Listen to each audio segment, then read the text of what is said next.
지금부터 여러분께서는 사랑침례교회 정동수 목사님께서 하나님의 보존된 말씀인 킹 제임스 성경으로 이사야서 전체를 강해하는 것을 들으시겠습니다. 우리 주 예수님의 은혜와 화평이 충만히 넘치기를 간구합니다. 오늘은 이사야서 23장을 강해하도록 하겠습니다. 이사야서 23장은 두로와 시돈, 지금의 레바논이라고 하는 그런 나라가 있는 그 지역에 대한 하나님의 심판을 다루고 있습니다. 여러분에게 말씀드린 것처럼 이사야서는 구조가 유다 왕국을 중심으로 하나님의 말씀이 주어지고 유다 왕국 주변에 특별히 13장부터 23장까지는 그 주변에 있는 10개 정도의 이교도 국가 아니면 이교도 민족에 대한 하나님의 심판의 말씀을 이제 담고 있습니다. 11장에는 메시아가 세우는 평화의 왕국에 대한 거, 그 다음에 12장에는 이스라엘이 구원받은 다음에 하나님께 감사드리는 거, 그 다음에 13장에서 23장에는 주변의 여러 이교도 국가들에 대한 심판, 그래서 우리가 바빌론, 아시리아, 이집트, 이러한 나라들이 어떻게 이제 심판을 받는가, 이런 걸 이제 살펴봤습니다. 오늘 우리가 살펴볼 23장은 총 18절로 이제 구성이 되어 있는데, 이 안에 있는 그 내용이 정말 하나님께서 이 두로라고 하는 그런 국가를 어떻게 심판하실까, 이거를 이사야 대언자를 통해서 하나님께서 바빌론의 느부갓네살이 이제 두로를 침략하는 거, 그 다음에 한 200여 년이 더 지나서 그때로부터 그리스의 알렉산더 대제가 두로를 이제 완전히 멸망시키는 거, 이런 모든 것까지가 이 안에 이제 들어 있습니다. 먼저 이스라엘의 12지파 이 지도를 이제 이렇게 보면서 주변에 있는 나라들을 잠시 설명하도록 하겠습니다. 여기 이제 지도를 이제 가서 보시면은 이스라엘 이제 그 땅, 팔레스타인 땅이 있고 위에 가서 보시면은 갈릴리 호수가 있습니다. 그 갈릴리 호수에서 왼쪽으로 저 북쪽으로 이제 가서 보시면은 두로라고 하는 이러한 그 도시가 있고 거기에 제가 페니키아라고 이렇게 이제 기록이 된 거, 이 지도에서 저 위쪽에 파랗게 된 이 부분이 고대 해상무역으로 유명했던 페니키아라고 하는 그런 나라가 있던 그런 데입니다. 그 오른쪽에 시리아라고 하는 데가 있고 지금도 시리아가 있습니다. 다시 말씀드리지만 페니키아는 지금의 레바논입니다. 자, 그 다음에 요르단강이 쭉 내려오면서 중간쯤에 오른쪽에 암몬이라고 하는 그런 민족이 있고 밑으로 쭉 내려오면 사해가 있고 사해의 동쪽에 그 다음에 남쪽으로 이제 가서 보시면 모압이 있고 모압 밑으로 저 밑에 에돔이라고 하는 이러한 그 민족이 있습니다. 그래서 오늘은 이 이스라엘 좀 맨 북부 거기 두로와 그 다음에 시돈, 이 두 도시가 페니키아라고 하는 그런 나라가 있어요. 이 나라에서 가장 유명한 그런 그 도시다, 이렇게 이제 우리가 이해를 하면 좋겠습니다. 그래서 오늘날의 레바논입니다. 지중해 연안에 위치한 페니키아의 상업, 재물, 권력의 중심지, 여기가 이제 두로라고 역사와 그 다음에 우리 성경이 우리에게 이야기하고 있습니다. 이 도시 두로, 그 다음에 시돈, 여기는 이스라엘 바로 위에 있기 때문에 성경에 많이 나옵니다. 두로를 제가 가서 찾아보니까 구약 성경에 25번, 신약 성경에 12번, 그래서 37번이 나오고, 시돈은 창세기 10장 15절에 나오는데 아주 고대 도시입니다. 그래서 거기 가서 보시면 창세기에 시돈은 가나안의 마다들로 나와 있습니다. 이 두로라고 하는 이런 도시는 여호수아가 아셀 지파에게 준 지역의 경계 안에 있었어요. 여호수아 19장 29절 가서 보면, 그런데 이스라엘 백성은 이것을 한 번도 정복해서 자기 것으로 만들지 못했습니다. 자, 두로는 쌍으로 많이 나옵니다. 시돈의 누이볼 되는 그런 도시다. 두로와 시돈 이렇게 이제 나오는데, 이 두로가 이제 시돈을 누르고 페니키아에서 가장 강력한 그런 이제 도시가 됐습니다.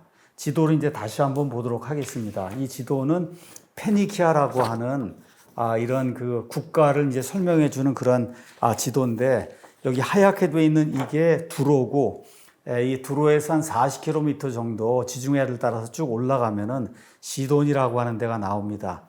그래서 여기에 페니키아라고 이렇게 이제 표시가 되어 있는 이 부분이 과거의 해상 무역을 통해서 이 지중해 연안에서 강력한 힘을 발휘하던 이러한 그 국가다. 이렇게 이제 우리가 이해를 하면 좋을 것 같습니다. 모세 오경에서 모세는 이 도시를 언급하지 않았습니다. 근데 다윗 이후로 이 두로라고 하는 이런 도시는 구약 성경에 많이 나옵니다. 아시는 것처럼 다윗하고 두로왕 히람 그리고 후에 솔로몬 사이에 동맹 관계가 있었습니다. 그래서 두로의 왕과 백성들은 다윗의 집과 하나님의 성전을 짓는 일, 솔로몬의 집을 짓는 일 이런 거를 적극적으로 도와주었다. 이런 내용이 사무엘기하 5장 11절, 그 다음에 열왕기상 5장 1절에서 18절, 역대기상 14장 1절에서 17절, 역대기하 2장 3절, 9장 10절 이런 데 이제 기록이 되어 있습니다. 한편 우리가 열왕기상 16장 29절에서 33절을 보면 아합이라고 하는 이런 그 사악한 왕이 등장을 하는데 아합이 누구하고 이제 결혼을 하느냐 가서 보니까 시돈 사람의 왕이 있는데 왕의 이름이 엣바알이에요. 그러니까 바알을 섬기는 그런 왕의 딸의 이름이 이세벨입니다. 그래서 페니키아라고 하는 그런 국가의 공주 이 이세벨과 결혼함으로써 북왕국 이스라엘에 많은 저주와 그 다음에 재난을 가져왔어요. 그 이유는 두로 사람들, 시돈 사람들이 섬기는 바알과 아스타롯 이 우상들을 이 이세벨이 이쪽으로 시집 오면서 이제 가져와 갖고 그래서 북왕국 이스라엘이 이교주의 모든 악에 빠질 수밖에 없는 그런 상황이 되었기 때문입니다. 그래서 고대 역사는 두로가 이제 해양 제국을 만들고 많은 식민지를 개척하고 그래서 지중해 대서양의 많은 지역에서 부와 명예와 그 다음에 권세를 얻었다는 것을 우리에게 알려줍니다. 이게 바로 페니키아 왕국이에요. 근데 참 불행하게도 개혁 성경에는 페니키아 이런 말이 나오질 않고 베니게로 되어 있기 때문에 이 베니게가 페니키아라는 걸 알 수 있는 사람이 없습니다. 참 이것 말고도 애굽, 바로, 그 다음에 바사 이런 말이 나오는데 이거 이해할 사람이 아무도 없거든요. 그러니까 애굽은 이집트, 바로는 파라오, 그 다음에 바사는 페르시아. 이게 이렇게 기록이 돼야 중고등학교 다니는 아이들이 역사를 배울 때 배웠던 그러한 그 국가명 이런 것들이 성경에 그대로 있구나 해서 성경이 진짜 역사를 우리에게 이야기하는 거를 누구나 이제 알 수 있는데 이름이 이상하게 돼 있는 거예요. 지금 베니게, 애굽, 그 다음에 바사 이렇게 돼 있어서 이게 실제 역사구나 하는 것을 알기가 굉장히 어렵습니다. 구약 성경을 가서 이제 살펴보면 두로 사람들이 교만하고 사치하고 이래갖고 이 죄들로 인해서 결국 하나님의 심판을 받는 걸 우리에게 보여주고 있습니다.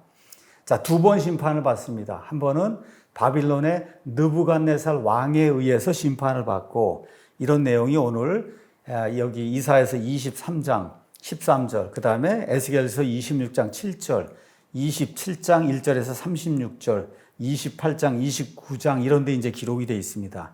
또 한 번은 느부갓네살 이후에 나중에 그리스의 알렉산더 대제가 이제 등극을 해서 온 세상을 지배하게 되는데 알렉산더가 아예 두로를 멸절을 시킵니다.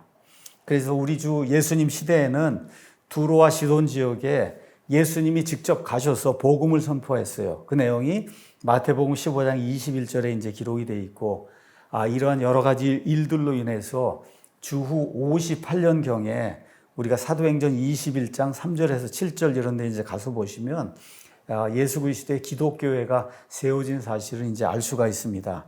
페니키아 사람들은 지금 레바논이라고 불리는 이런 국가 이 땅에서 무역을 하는 상인 민족이었어요. 그래서 이 사람들이 배를 만들어서 지중해 연안을 누비며 수많은 식민지를 통해 전 세계에 부를 풍성하게 이제 공급을 하고 이러한 일들 때문에 매우 잘 사는 그런 국가로 남아 있을 수가 있었습니다. 이 페니키아의 주요 두 도시가 두로와 시돈이다. 23장에는 이 두로와 시돈, 특히 두로가 어떻게 멸망하는가 이거를 하나님께서 대언자 이사야를 통해서 그 일이 일어나기 훨씬 전에 말씀해 주신 내용이 그 안에 기록이 되어 있습니다. 먼저 이사야서 23장 1절에서 7절은 하나님께서 두로에 대해서 심판을 선언하시는 그런 내용이 기록이 되어 있습니다. 두로에 대한 엄중한 부담이라 다시스의 배들아 너희는 울부짖을지어다. 다시스는 대다수 사람들이 스페인이라고 이제 이해하고 있습니다. 그곳이 피폐하게 되어 집도 없고 들어갈 것도 없나니, 그곳은 이제 두로를 이야기하는 것이죠. 그것이 기띔탕에서부터 그들에게 드러났느니라. 이렇게 이제 나옵니다. 그래서 대언자 이사야는 여기 기띔 이렇게 나오는데 이게 키프로스를 이야기해요. 그 옆으로 왼쪽으로 가면 키프로스 섬이 있는데 여기에 정박해 있던 다시스, 스페인의 이제 이 배들에게 두로가 이제 더 이상 존재하지 않으니까 여기 선원들에게 울면서 집으로 돌아가라고 이제 말을 하고 있습니다. 6절 가서 보면 너희는 다시스로 건너갈지어다. 섬의 거주민들아 너희는 울부짖을지어다. 이렇게 이제 기록이 되어 있어요. 그래서 스페인과 해안 지방, 심지어 이집트의 상인들도 두로가 이제 해운 산업으로 이제 크게 발전했기 때문에 이 해운 산업이 이제 사라지고 지중해 경계가 이 모든 것들이 이제 경제가 황폐하게 되니까 울부짖을 수밖에 없는 그런 상황이 이제 발생하게 되는 겁니다. 이렇게 이 유사한 그런 사례가 요한계시록 그다음에 17장, 18장에도 비슷하게 바빌론이 멸망하니까 바빌론 때문에 흥황하던 온 세상의 이제 모든 이런 상인들이 울부짖는 그런 내용이 그 안에 기록이 돼 있고, 또 재미있게도 성경은 바빌론과 두로를 둘 다 모두 창녀로 이렇게 비유하고 있습니다. 창녀. 23장 16에서 이제 17절 여기 가서 보시면은 이렇게 이제 기록이 되어 있습니다. 오랫동안 잊힌 창녀야. 이렇게 하면서 두로를 창녀로 부르고 있고, 그 다음에 요한계시록도 마찬가지로 바빌론을 창녀로 이제 부르고 있습니다. 자, 바빌론의 이제 느부갓네살 왕이 온 세상을 이제 지배하게 되면서 세 번 이 유다 땅을 이제 공략을 해서 결국 BC 586년에 예루살렘이 완전히 이제 멸망하고, 그 다음에 예루살렘에서 많은 사람들로 바벨론으로 이 사람들을 이주를 시킵니다. 유다를 이제 멸절시킨 다음에 곧바로 이어서 13년 동안 이 느부갓네살 왕이 이 두로를 공격합니다. 두로가 엄청나게 강력한 그런 도시여서 정복이 안 되는 거예요. 그래서 586년부터 시작을 해서 BC 573년까지 약 13년 동안 공략을 해서 두로를 이제 함락을 시키는데, 그래서 이 두로의 시민들이 슬퍼하는 난민이 될 것이다. 이런 내용이 7절에 기록이 되어 있습니다.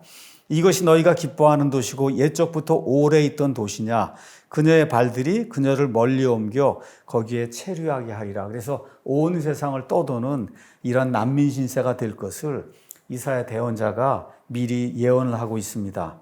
자, 느부갓네살이 이제 공격을 하니까 원래 두로가 지중해 연안이 있으면 이 안에 본토에 영역이 있었어요. 그리고 이 해안에서 한 1km, 1.23km 떨어진 데 섬이 있었는데, 이 두로 사람들이 이 섬에다가 이제 난공불락의 요새를 짓고 모든 거를, 본토에 있던 두로 이 모든 거를 섬으로 옮기기 시작했습니다. 그래서 두로의 그 새 섬은 요새화되고 성벽이 항구를 보호하기 위해 해안까지 뻗어나가서 계속해서 이제 번창했어요.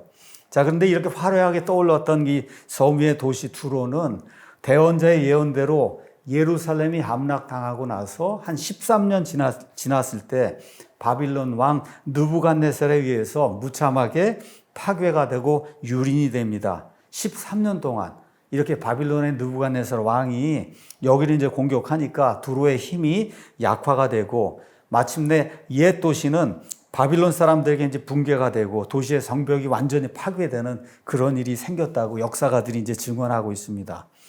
또 우리가 여기뿐만 아니라 에스겔서를 살펴보면 두로가 멸망한다고 하나님께서 또 말씀해 주시는데 아주 길게 거기엔 표현이 되어 있습니다. 자, 그 다음에 에스겔서는 또한 두로가 왜 멸망하느냐, 멸망의 원인이 교만이라고 분명하게 이야기하고 있습니다. 이런 내용을 에스겔서 28장 2절에서 8절에 가서 우리가 이제 살펴볼 수가 있습니다. 그래서 말씀드린 대로 느부갓네살이 두로를 13년 동안 공략을 했는데 13년간 포위를 하고, 특별히 이 섬 지역을 가서 포위하고 했는데 완전히 정복하지는 못했어요. 그래서 완전히 정복은 못했지만 바빌론 이후에 등장한 나중에 알렉산더의 그리스 제국이 주전 332년에 결국 섬에 세워진 이 새로운 난공불락의 도시 이 두로를 완전히 이제 정복하는 내용이 에스겔서 26장, 29장에 이제 기록이 되어 있습니다. 자, 그래서 이 두로는 결국 13년간의 공격을 받고 느부갓네살에 굴복을 했어요. 협상을 체결했어요. 이렇게 하고 우리가 반자치제의 왕정을 유지하려고 하니까 우리에게서 조공을 받고 우리를 살려주십시오. 이렇게 이제 돼서 바빌론 제국이 도시에다가 지방 행정관을 이제 파견하고 장기적으로 적절하게 이제 조공을 가져가는 그런 일이 생겼습니다. 그래서 두로는 말씀드린 대로 여기 본토에 도시가 하나가 있고 그 다음에 여기 섬에 한 1km 떨어진 이 섬에 도시가 있었어요. 그래서 두로의 그 본토는 당시에 재건되지 않았지만 섬에 위치한 그런 그 도시는 페르시다 이후에까지 계속해서 이제 존속을 했습니다. 그래서 느부갓네살이 두로의 그 옛 도시를 이제 파괴했지만 섬은 완전히 정복하지 못했거든요. 근데 241년 뒤에 알렉산더 대왕이 이제 등장을 해서 고대 세계를 이제 정복하기 시작하면서 완전히 두로를 멸절시킵니다. 우리가 잘 아는 것처럼 BC 333년에 유명한 이수스 전투라고 하는 것이 이제 열립니다. 그래서 알렉산더가 페르시아 군대를 이제 격파해서 그래서 온 세상에 이제 세력을 뻗쳐나가니까 시돈과 페니키아의 다른 모든 도시들이 즉각 항복을 하고 시돈은 싸우기도 전에 알렉산더에게 이제 항복을 해왔어요.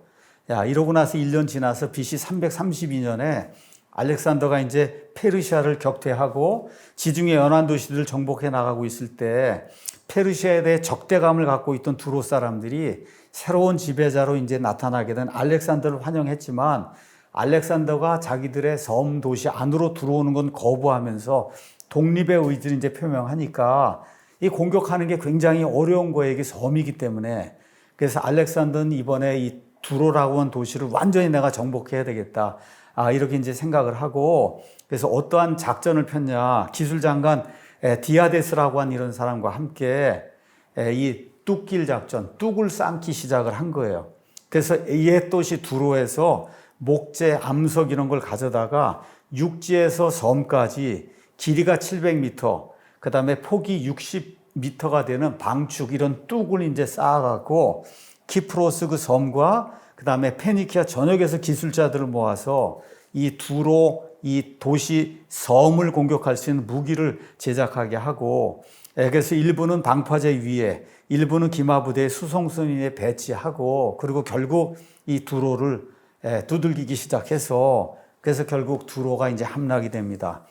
두로 사람들이 적의 공격을 물리치기 위해서 온갖 전력을 다 동원했지만 당해낼 수가 없는 거예요.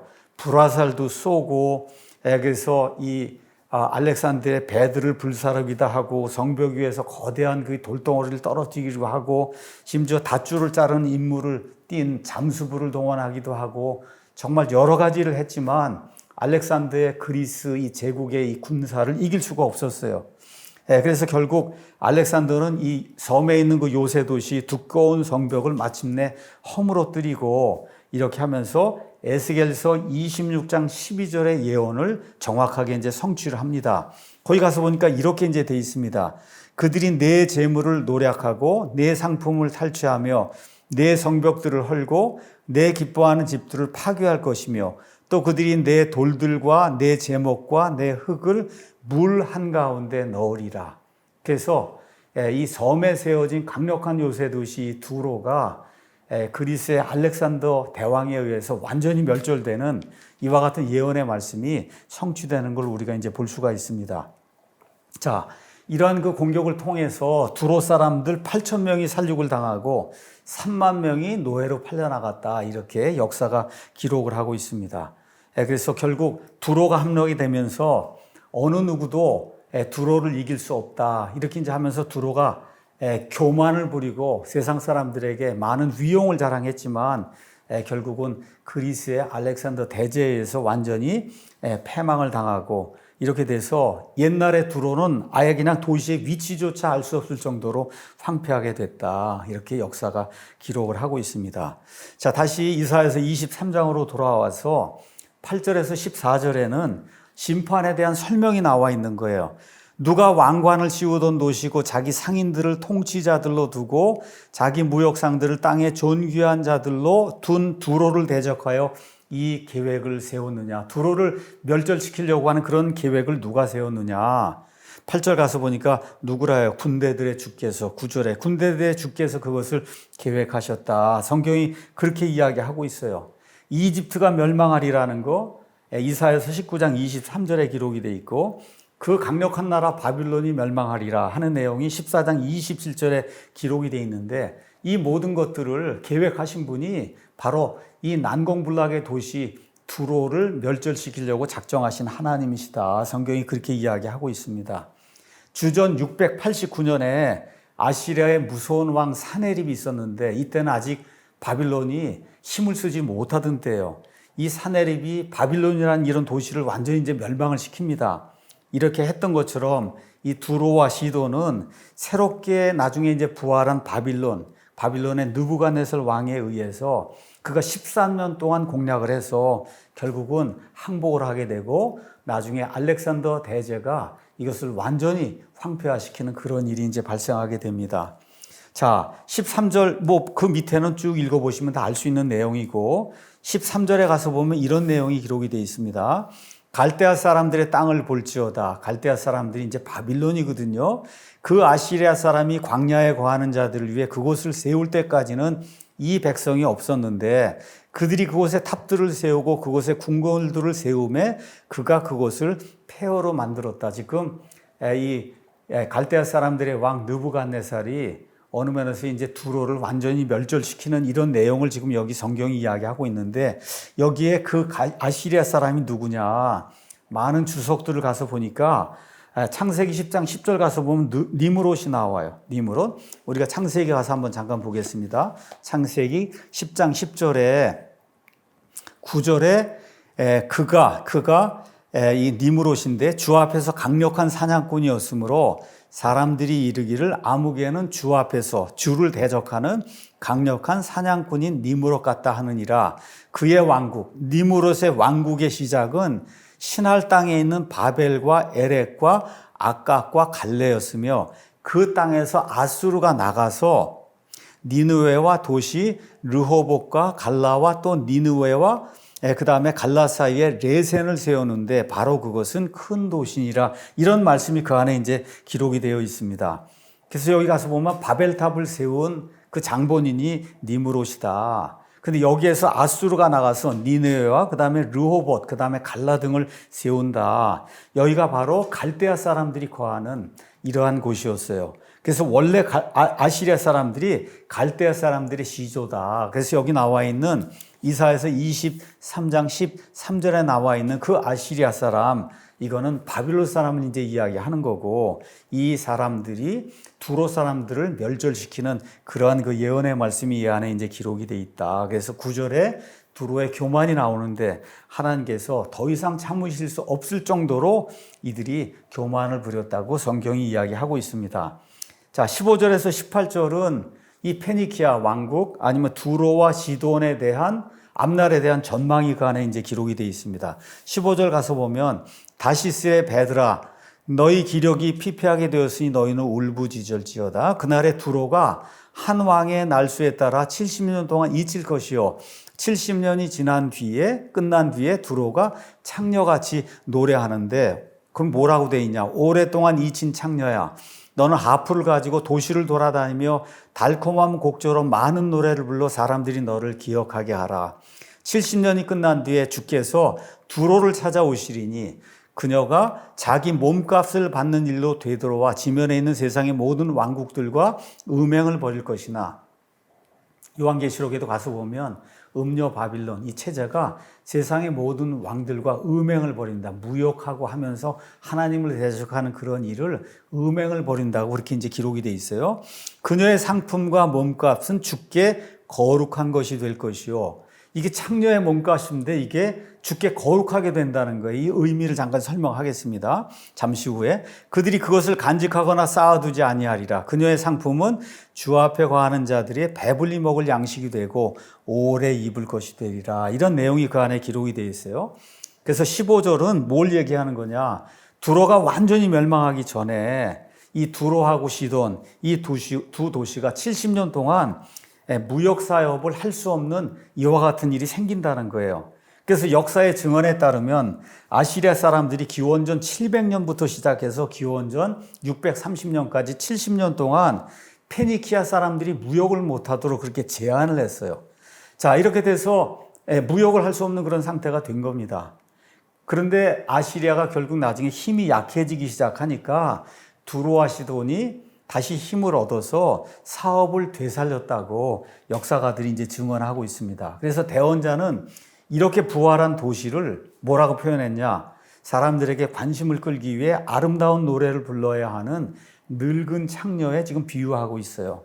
자, 그래서 해운업을 다시 시작을 했는데 예전처럼 이렇게 이제 상황이 좋지는 않았을 거다.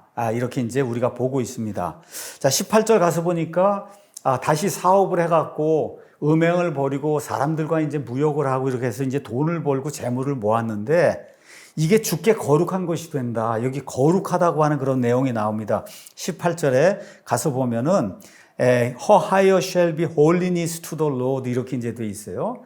자, 거룩하다고 하는 말 아니 하나님이 어떻게 이렇게 음행으로 번 이런 돈, 이런 거, 재물, 이런 거를 하나님 어떻게 받아주실 수 있나? 이게 어떻게 거룩한 것이 될 수 있는가?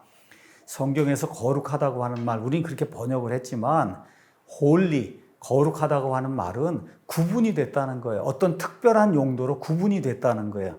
그러니까 지금 두로 사람들이 열심히 무언가 무역을 하고 세상의 왕들과 음행을 벌이고 해서 돈을 많이 벌었는데 이 모든 게 주님을 위한 용도로 구분이 됐다 하는 것을 지금 거룩한 것이 됐다고 성경이 그렇게 이야기하고 있는 겁니다.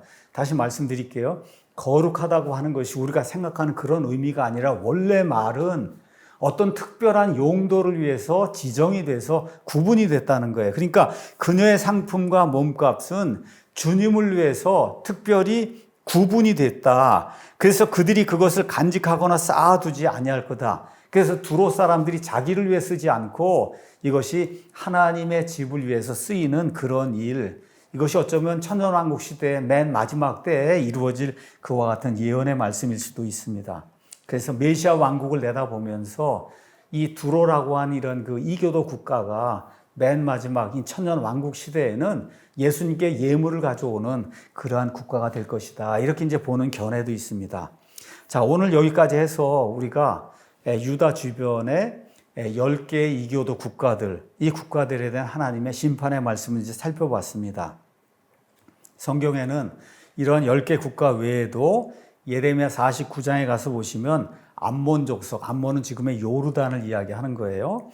그 다음에 페르시아가 이란인데 이란에 대한 그 멸망의 이 소식도 역시 예레미야에 이제 기록이 되어 있습니다. 예레미야 49장 34절에서 39절.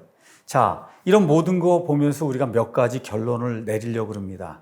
말씀드린 대로 13장에서 23장에는 유다 왕국 주변에 약 10개의 이교도 국가들에 대한 하나님의 심판의 말씀이 들어있어요. 첫째, 하나님은 세상의 모든 나라들을 주관하시며 하나님이 원하시는 대로, 기뻐하시는 대로 모든 일을 하실 수 있다는 거.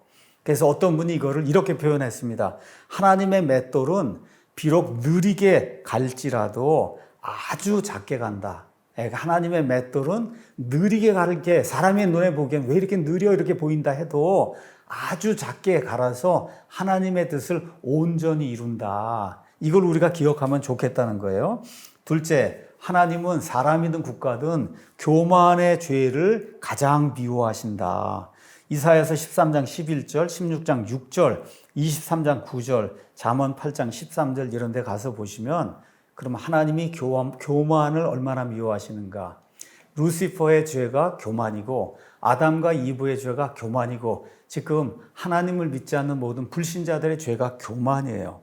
그래서 하나님께서 교만한 자들 또 교만한 국가를 친히 심판하신다는 이런 사실을 우리가 이제 기억해야 되겠습니다. 세 번째, 하나님은 민족들, 우리가 볼 때 하나님은 이스라엘 백성, 하나님의 자녀들에게만 무언가 관심을 보이는 것이 아닌가 이렇게 생각할 수 있는데 하나님은 이 세상 모든 이교도 국가들에 대해서도 역사를 주관하시고 그 나라들이 잘못하면 심판하신다. 지금식으로 얘기하면 중국이라든지 러시아라든지 미국이라든지 북한이라든지 여기 대한민국이라든지 이런 나라들 하나님의 뜻대로 제대로 행하지 않으면 하나님이 이제 심판하신다는 거죠.